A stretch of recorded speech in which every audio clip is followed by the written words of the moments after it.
Bueno, en esta última parte de la clase, en esta cuarta y última parte de la clase, voy a plantear algunas cuestiones que tienen que ver con las tensiones, los diálogos y las perspectivas, es decir, hacia dónde y pensar el futuro de la investigación narrativa en términos de de la investigación cualitativa. Voy a plantear a modo de un ejercicio intertextual, ¿no? Que de alguna manera va a plantear cuáles son los sentidos y cuáles son las bifurcaciones que de alguna manera como indagador biográfico, narrativo, se me presentan al momento de pensar estos 8 umbrales que de alguna manera dan sentido a esta presentación, a esta última parte de la clase, y que recuperan el aporte del campo post-cualitativo como una dinámica que nos permite, yo diría, una posición ontoética, política y estética, también epistemológica, no solo frente a la investigación, sino también frente a los modos de ser, sentir, vivir y actuar en los mundos, ¿no? En esos mundos que son no solamente vividos, sino también vivibles y representados. Estos umbrales, partiendo de la definición que planteé anteriormente en otra parte de la clase con respecto a lo que significa la noción de umbral, aparecerían como reflexiones, como interpelaciones y como apuestas de sentido. De ninguna manera pretenden cerrar la cuestión, sino que pretenden abrir a la posibilidad de más preguntas y de más interpretaciones e interpretaciones. En ese sentido, es imposible, por tanto, pensar la investigación postcualitativa si no es a partir de ese ejercicio. El primer umbral al que le voy a prestar atención se llama volver sobre uno mismo. Es la condición autobiográfica de la investigación narrativa es clave para pensar el campo de la investigación educativa. Si bien nosotros caminamos sobre esos terrenos resbaladizos de los cuales daba cuenta, hay pliegues, hay repliegues de la vida, de las vidas propias y de las vidas ajenas, que son centrales y que de alguna manera presentan una posición en el mundo, una identidad narrativa, tomando un concepto de Leonor Alfuch, y donde la condición de intimidad y de extimidad en términos lacanianos plantearía ese ejercicio, ese paisaje que nos permite habitar nuestras vidas en ese continuum privado, íntimo y público. De alguna manera esto sentidiza, o es la trama que sentidiza lo que nosotros junto con Francisco llamamos los pequeños grandes relatos que constituye la condición biográfica. Son esos ligazones, esas ligazones vitales, son esos susurros performativos que nos permiten dar voz y dar sentido a la experiencia vital de los sujetos en un contexto en que algunas tipologías textuales y algunas voces que en su alocución serían las mayorías, no son voces que han sido escuchadas en el campo de la investigación educativa. En este punto, el primer umbral sería entonces volver sobre uno mismo. Está claro que la investigación no puede ser pensada desde un lugar que no implique volver sobre esos viajes a veces inhóspitos que implican adentrarse en esos pasajes complejos y complicados de la vida misma. Sería algo así como entrar en la propia intimidad, entrar en esa propia intimidad que nos permite dialogar con nosotros mismos. De ahí que la posición del investigador sea clave para definir en el campo de la investigación postcualitativa el sentido de la experiencia vital del propio investigador. El segundo umbral tiene que ver con lo que yo llamaría marcaciones y demarcaciones. Ese ejercicio de marcar y de desmarcar retoma un concepto de Marlene Guallard, que es el concepto de nostredad, en el cual emerge, aparecería ese yo relacional, ese yo o esa autobiografía, esa autopercepción, esa autonarrativa, no sería una narrativa vital si no está enmarcada en un yo relacional. Sería algo así como pensar, en términos de Jean-Luc Nancy, el singular plural. Imposible pensarnos nosotros mismos si no es pensarnos en términos de esa pluralidad. Con lo cual, la posición del sujeto ahí es clave, ¿no? Hay un espesor simbólico de los relatos que nos pone en la condición de habitar los lugares en los que vivimos y de habitar también o construir nuestra propia morada interior. Son, como les decía hace un momento, esos marcos que nos permiten oír el silencio, comprender los pequeños grandes cambios que afectan nuestra vida, pero esa vida puede estar en un tiempo mayor, en una narrativa de mundo. En una narrativa de mundo que por supuesto no es binaria, que desenmascara esos estratos de la vida y que de alguna manera le da profundidad a la experiencia humana, pero en vinculación con lo no humano. Como decíamos en una parte de la clase, Levinas le llamaría esto la ética ontológica radical del ser humano, ¿no? En relación, donde el rostro humano sería algo así como la epifanía y la desnudez del otro, ¿no? Atender ese susurro incómodo, imaginar nuevas formas de transformación, en la que todos tengamos lugar, como para hacer el mundo más respirable, ¿no? Siendo sujetos sintientes, necesitamos que ese mundo sea más respirable para todos. El tercer umbral retoma una categoría que yo trabajé en la clase, que es la de concatenaciones sensibles. Esas concatenaciones sensibles que hacen que este tiempo nos permita ser mejores, sería una pregunta, ¿no? Como humanidad.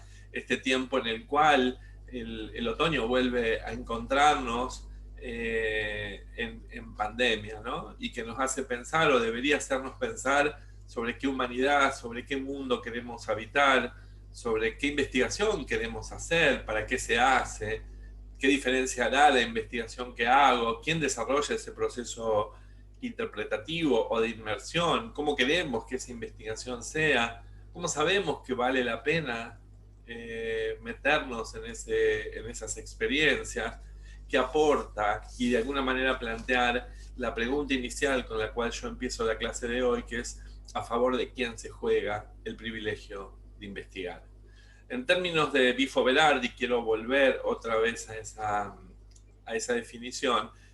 La pregunta sería cómo es posible que esa concatenación entre determinadas cosas sea posible cuando podemos pensar que no tiene conexión, ¿no? Pensando que en realidad esa belleza que hace que la creación y que la creatividad de cada uno de nosotros y nosotras ponga en juego la imaginación creativa, en realidad aparecería como esa red única, como ese ejercicio irrepetible que se pone en juego en una red espacio-tiempo muy particular y que da cuenta de la manera particular en la que cada uno de nosotros y nosotras como sujetos ponemos en dimensionalidad ese ejercicio de la fenomenología infinita, ¿no? Y nos ponemos en esa posición de sujetos afectados, sujetos afectantes y sujetos que en realidad encuentran sentido de la vida a partir de la manera en que se siente, se piensa, se hace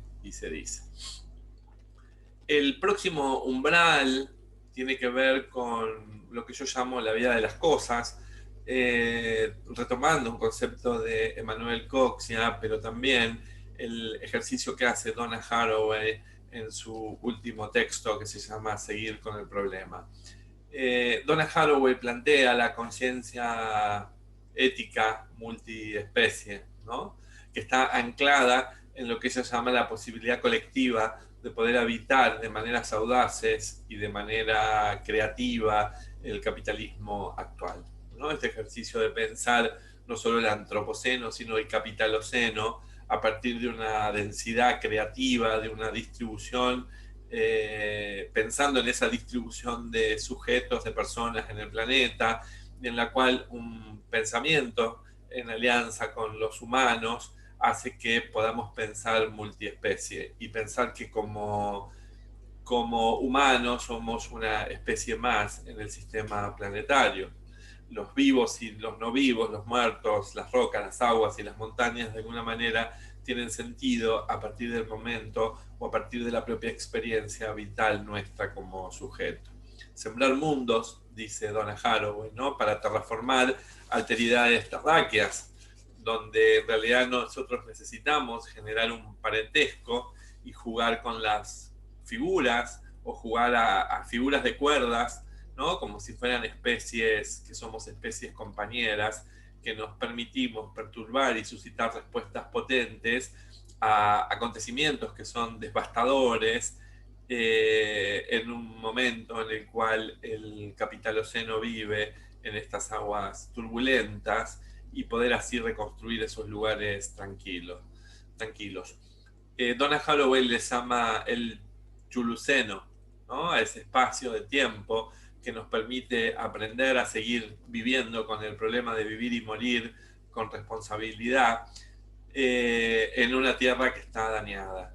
Todo tipo de materialidades y de temporalidades se ponen en juego en ese espacio-tiempo que en realidad nos está llamando hoy a vivir con una responsabilidad planetaria. En este punto me parece interesante pensar esa posición del sujeto, no solo en términos individuales, en términos subjetivos, sino también pensarla en términos de este ejercicio de vida planetaria que nos vincule como una especie más en este sistema. El quinto umbral, yo le llamaría no ir tan recto, serpentear. En este ejercicio de serpentear, me gustaría retomar el concepto de David Christian, quien escribe un texto que se llama La gran historia de todo, donde aborda la historia del universo desde el Big Bang hasta el presente. La pregunta que se hace es cómo cambiar un lapso completo de tiempo, o pensar cómo se cambiaría un lapso completo de tiempo a partir de la forma en que nosotros percibimos el universo, la Tierra y nuestra existencia. En términos del planteo de David Christian, también podríamos pensarlo en conexión con Donna Haraway. Donna Haraway plantea la condición de responsabilidad, mientras que David Christian lo que está planteando es la noción de ruptura de la temporalidad clásica. Porque de alguna manera lo que hace en su texto es exponer los hilos ocultos que unen al todo, ¿no? Desde la creación del planeta y los problemas del antropoceno, replanteando también nuestro lugar en el cosmos, ¿no? Porque hace dialogar las distintas ciencias. El relato corre, de alguna manera, el relato de Christian corre al ser humano como protagonista en el centro de la escena, pero para no quitarle responsabilidad, sino para ubicarlo como una especie más dentro del reino animal, que de alguna manera ha hecho que alcancemos una supremacía, pero que ha sido capaz también de decidir sobre el destino de las demás especies.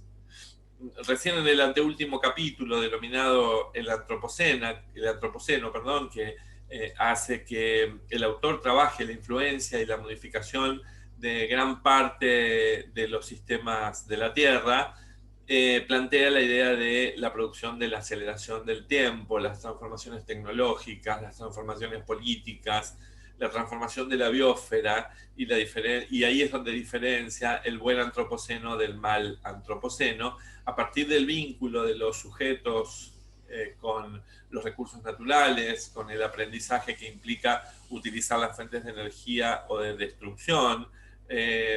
La última parte sería la pregunta de acerca de hacia dónde nos lleva todo esto, ¿no? Y si somos la única especie creativa y la única especie poderosa, tenemos que lograr un orden social sostenible, ¿no? Nuestra relación con el planeta está en crisis y en realidad esta pandemia habla un poco de esta cuestión. Serpentear por la historia de la humanidad implicaría comprender el carácter y el sentido de nuestra propia vida en la Tierra. Este sentido es central, es vital, es un conglomerado de experiencias que en realidad nos tienen que hacer pensar en ese ejercicio de responsabilidad con el planeta y con el pensar para quién queremos dejar lo que queremos dejar en estos mundos. El sexto umbral se llamaría, por lo menos yo le puse como nombre, interpelar, descomponer y dislocar, a partir de pensar una red que conformen una comunidad narrativa que sostenga, que anime, que anticipe auténticamente estas cuestiones. Tiene que ver con lo que Agamben y Espósito llaman la potencia de lo colectivo, ¿no? Tiene que ver con el ser en común, con el ser con el otro, tiene que ver con el ser en la ausencia, que tiene que ver con el ser en la ausencia, en la posible identificación unitaria, pero también en la negación de toda clausura. Tiene que ver con vivir en el marco de una comunidad, de lo impolítico, a partir de predisponernos a la exposición de lo distinto, al devenir de la existencia, de singularidades múltiples, con la existencia de una heterogeneidad ineradicable, podríamos decir, donde la apertura hacia la otredad haga posible la celebración de un modo de convivencia comunitaria.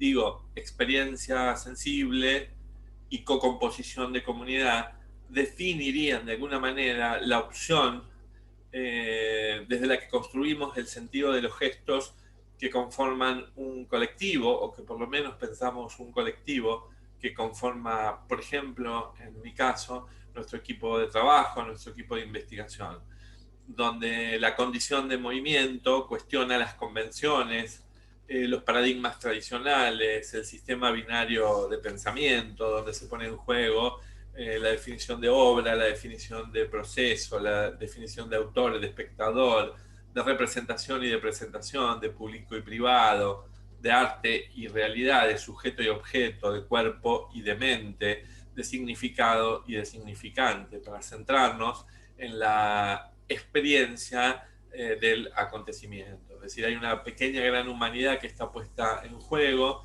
en un universo que no es exclusivamente contemplativo y que pone en juego el cuidado y el abrazo, la hospitalidad como categoría ética y como categoría estética, amplifica los paisajes sublimes a partir de la búsqueda de la poesis cultural, que implica la generatividad de las cosas emergentes, vivir el mundo de las artes en todas sus formas, ¿no? Lo sublime como una forma de desborde, es como si fuera el agua que desborda siempre nueva, ¿no? Es porque experimenta una condición creativa, desenmascara, ¿no?, la descarnadura del mundo y nos plantea un mundo mucho más libre, en movimiento y con una apertura mental interesante. Porque imaginamos otras vidas también como un horizonte de posibilidad, como una cartografía vital que nos permite creer, que nos permite rescatar, que nos permite ver, creer en el otro, rescatar al otro, verlo, alternar planos, dilatar tiempos, captar esas vidas, ¿no?, que implican organizar un ejercicio de montaje de imágenes en movimiento para recrearla de manera conjunta. Porque esto también implica transmigrar, implica dar vida, en términos de que la humanidad necesaria para aprender con, en y desde otro hace que esa potencia creativa toque la fibra, ¿no?, en términos de Sedgwick, porque hay una posición de apertura, una posición afectiva y una posición afectante que le da profundidad, porque debemos aprender a ver más, a oír más y a sentir más, diría Susan Sontag. Necesitamos una erótica del conocer, donde es erótica del conocer de manera delicada, de manera intensa, como plantea Julián López en su novela La ilusión de los mamíferos, que incita a sus personajes a ilusionarse por estar más livianos en la vida, ilusionarse con el amor y persistir en ese viaje hacia el corazón de los otros, porque en realidad es en esos viajes donde se producen los movimientos que llevan a que otros mundos sean posibles, a que otros mundos posibles en términos de Guattari den sentido y conviden a otras vidas. El sexto umbral es el que yo denomino el umbral de la ficcionalización y de la metaforización de la vida. Este umbral tiene que ver con el no decir explícitamente nada, aunque se narre lo más terrible. Esa condición de lo biográfico plantea este ejercicio del vínculo entre lo ficcional y la metáfora para jugar con la autonarración del mundo.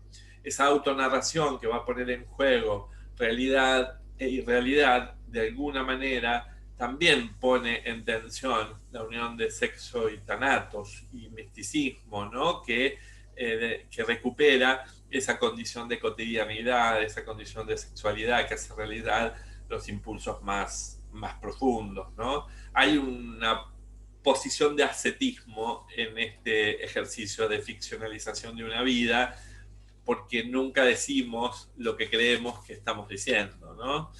Entonces, bueno, hablamos a través de metáforas, entendiendo que las metáforas son la condensación conceptual, son una de las condensaciones conceptuales más interesantes. Entonces, narramos mundos a partir de esa condición metafórica en la cual el mundo se narra y se pone en juego en la lucha por la representación de ese mundo. Finalmente, el octavo umbral que quiero prestar atención tiene que ver con lo que yo llamo desencadenar futuridades, ¿no? Tomando este concepto de Berardi de futuridad, porque tiene que ver con la posibilidad de devenir otros, y en el devenir otros se pone en juego la vibración, se pone en juego la selección, se pone en juego la recombinación, la recomposición y también la inmanencia de las posibilidades, ¿no? Esas posibilidades son siempre plurales, es como si fuera un jardín, ¿no? En términos del cuento de Borges podría ser ese jardín de los senderos que se bifurcan, ¿no? Que tiene que ver con la cualidad de estar dentro de un proceso que se da de carácter intrínseco y que es inherente de algo a otra cosa. Es decir, es imposible que nosotros nos pensemos desencadenando y desenmascarando pasados si no es desencadenando futuros. Y esos futuros están desencadenados en términos de esa condición utópica planteada por Marc Bloch, ¿no? Donde esa condición utópica es una condición fundamentalmente colectiva. Sin duda, la investigación narrativa, la investigación biográfica, la investigación autobiográfica remite a una producción que yo le llamo coreografiada, que como si fuera un espectáculo desencadena esas posiciones alternativas y esos mundos posibles, pero también esos mundos sensibles. Son historias sentidas, son posibilidades que podríamos decir líricas, que tienen una potencia transformadora. Está claro también que esa apertura a nuevos registros textuales nos mueve a recurrir a estas redes que son espacio-temporales casi imperceptibles, que de alguna manera dislocan, que nos llaman a no dar por sentado nada, pero fundamentalmente nos están llamando a crear imaginativamente como posición ontológica, como posición ética y como posición política, frente a unos mundos que necesitan cada vez más de nuestro compromiso con los otros. Ahora bien, ese compromiso con los otros es un compromiso que no necesariamente es solamente con los humanos, sino también con los no humanos. En este punto quiero cerrar la clase con dos imágenes, con 4 imágenes, 2 de cada artista plástico que elegí. El primero es de Tomás Saraceno. Tomás Saraceno es un artista plástico tucumano que en realidad presenta a partir de las telas de araña esta idea de cómo atrapar el universo en una tela de araña. Saraceno también incorpora en sus obras el dióxido de carbono, el polvillo cósmico, la frecuencia de radio o los corredores aéreos, que en realidad le llevan a dar importancia a lo microviviente. Eso microviviente que de alguna manera se representa como una proximidad en la que el artista, en este caso, explora su vida cotidiana o ciertos elementos que tienen que ver con aquello que se escoge de su propio entorno y que da cuenta de su propia existencia. En realidad, creo que Saraceno lo que nos va a poner en juego es regresar a ese sentimiento de inmersión. Hay un sentimiento de inmersión interior, ¿no?, que va hacia una esfera que de alguna manera es una esfera efímera, ¿no?, en ese dolor social, en ese tiempo sensible, en ese tiempo difuso y en esas concatenaciones sensibles. Porque en realidad plantea el vínculo entre lo minúsculo y la inmensidad, entre lo viral y lo global, podríamos decir, ¿no? Hay un deber de inmersión, entonces. En la investigación postcualitativa, yo plantearía este deber de inmersión, que implica, como bien lo dice el título de la muestra de Saraceno, atrapar el universo en una tela de araña. Ahora, atrapar ese universo en esa tela de araña pone en juego no solo la experiencia vital de los otros, sino mi propia experiencia, la experiencia de sí, en una construcción colectiva. La otra obra que quería compartir con ustedes para cerrar es de un artista alemán que se llama Carsten Höller, quien en una muestra denominada Alucinaciones va a poner en juego una particular manera de pensar su vínculo con la naturaleza y con el sistema planetario. En una primera etapa, Höller escribe una tesis sobre el papel del sentido olfativo en la reproducción de los insectos. Dice que han sido con frecuencia el fruto de un ejercicio de cooperación, en ese caso de cooperación con pájaros o con hongos. Finalmente a él le terminan interesando más los hongos, porque él dice que los hongos existen sin ruido, además de ser frutos orgánicos de una forma de vida subterránea, que mucho más grande que ellos tiene la necesidad de esparcir sus esporas por el accionar del viento. Por tanto, quiero volver sobre estas dos cuestiones. La posibilidad del deber de inmersión que está planteando Saraceno en sus obras acerca de el captar la existencia en una tela de araña y el vínculo entre eso que es particular y lo general. Hay un deber de inmersión que implica meternos dentro y hay un ejercicio de cooperación que hace que no sea posible entender la vida, entender nuestra vida en ese contexto planetario, si no lo es a partir de esas formas de vida subterránea, diría Höller, que es necesario esparcir, ¿no? Como si fueran estos hongos que esparcen sus esporas por el accionar del viento. Ese viento que podría llevarnos, pero que de alguna manera también siempre nos trae.